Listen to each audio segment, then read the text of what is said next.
episode of Commercial Property Roadshow. You're here with Helen Tarrant, and today I'm going to talk about the tax benefits of investing in commercial property. Now I'm going to versus against residential so you can see the differences.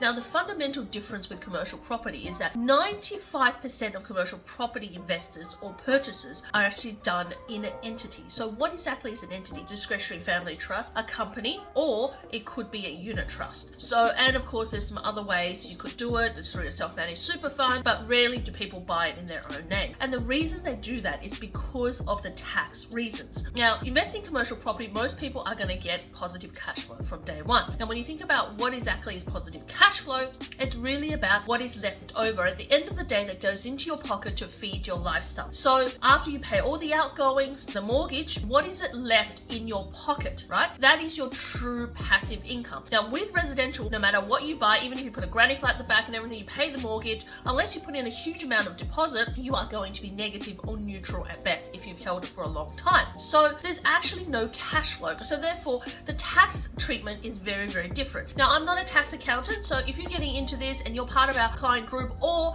that you're going to look at investing in commercial property and the tax implications, we can refer you to someone, or you might have a tax accountant you can talk to. Now, on that note, one of the big reasons that people invest in a commercial property in an entity versus a residential in their own name is because of tax reasons. Now, in residential, you have it in your own name because you're negatively gearing against your own personal income. So if you're short $10,000, $20,000, there is a tax benefit. In commercial property, when you're earning a positive cash flow, and for example, you're on the highest tax bracket, it doesn't make sense for that property to give you more money. So what you do is you hold it in a discretionary family trust, you buy it in a family trust, that positive cash flow flows through and you can distribute it to your partner, to your kids, to your family members, or another entity which is going to pay less tax than you. So you might have a family member who's not working, you might have a child who's just turned 18, who's going to uni, you can give them $20,000 on paper and they would not pay in tax, or potentially flow it through to what we call a bucket company, which means that you only pay 25% tax, right? So all in all, you've got to look at it as, all right, one is producing negative cash flow, so you need to negative against yourself in terms of the residential space, so you hold it in your own name. The other thing giving you, the commercial giving you positive cash flow, so it flows through to you or to someone else who's more tax effective. So that's one of the big benefits in commercial property. Now, of course, there's people also do developments in their own name. So you buy a block of land, you might subdivide it, you might then build a house on it, or you might sell it, right? And you hold it in your own name. Now, that can have a lot of different consequences when you come to sell it. It could be treated as profit, which means that you actually need to pay quite a high capital gains tax, or it may be treated as, that you might have held it for long enough so you don't get the discount. So all sorts of ways it gets complicated. Whereas in commercial, if you're doing uplifts or developments, it's held in a company, which means you pay 25%, very straightforward, 25% tax on any profit that you make. And of course, there's lots of deductions you can use against it all during the process. So that's the tax deductions could be,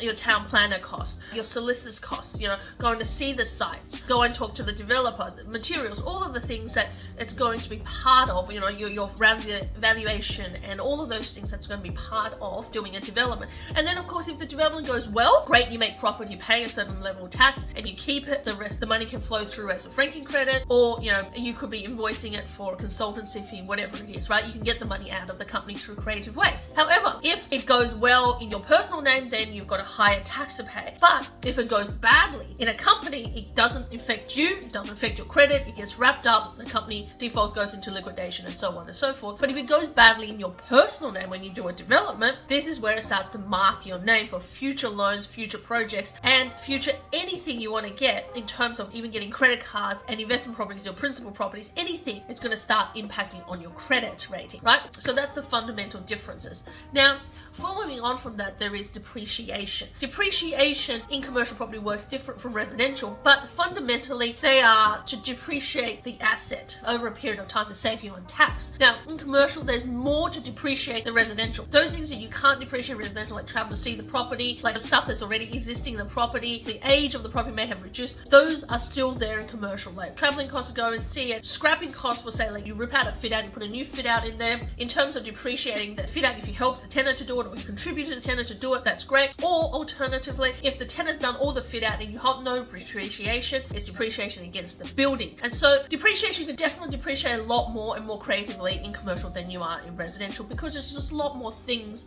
and it changes with every property every time you do a commercial property investment. Because where there's a warehouse, office, retail, they depreciate differently with different types of tenant in there and different types of fit out, right? So that's depreciation. And then finally we come to the ultimate thing, which is about asset protection and about willability in the future for future planning, right? So in terms of asset protection, if you have anything that goes wrong in your personal name, then if you own any assets in your personal name and you happen to be in a high risk job, which means you could be a doctor, a lawyer, any of those things, then people come right after you and you actually have to pay, right? That's what you have to do. You have to pay, right? But the thing is, if you had it in a company or a trust, the trust gets attacked, not you personally, and the assets, you may lose the assets in the trust depending on how you structure it, but you don't lose the shirt off your back in terms of suing you. That's one good thing. But the follow-on thing is also about how it's so much more transferable and that you have savings on stamp duty as well as land tax. So for example, if I myself was going to go buy some residential properties in Queensland and then in New South Wales and then in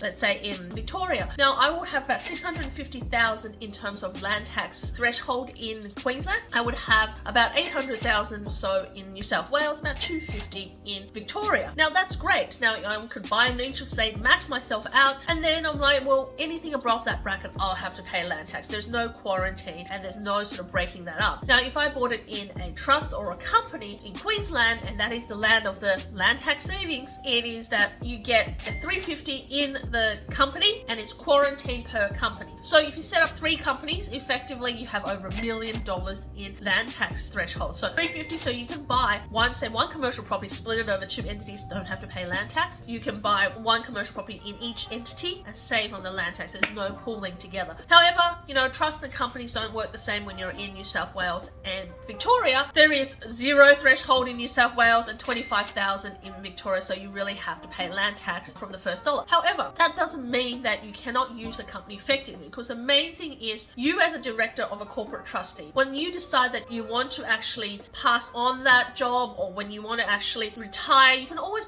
your kids or grandchildren can become the directors of the corporate trustee and manage that trust, so you can be more perpetual and make it easier for you to transfer that wealth and that asset rather than selling, buying, paying more stamp duty at the time and capital gains tax. So if it managed properly, commercial property investment with forethought at the beginning can have a much more smoother transaction. You can minimize your tax, have more depreciation, make it easier for the rest of your family member to get access to the cash flow, the asset, to manage it into the future. So it's really more perpetual. Whereas holding residential in your own name can have some benefits, especially when it's negatively geared, but when it becomes positively geared, that's when it starts to create issues, because you've got to pay a hell of a lot of tax, there's less asset protection, and going forward you carry a lot more liabilities. So it's not saying residential bad, commercial good. It's all much of the muchness in terms of how you look at it, but it's just giving you clarity of what you should be looking at when you are investing in commercial property and the differences between commercial versus residential, because ultimately when you are in your late 40s heading towards your 50s, you are going to need commercial property as part of your portfolio, because it's going to deliver cash flow, it's going to change your portfolio and make you retire so much faster. So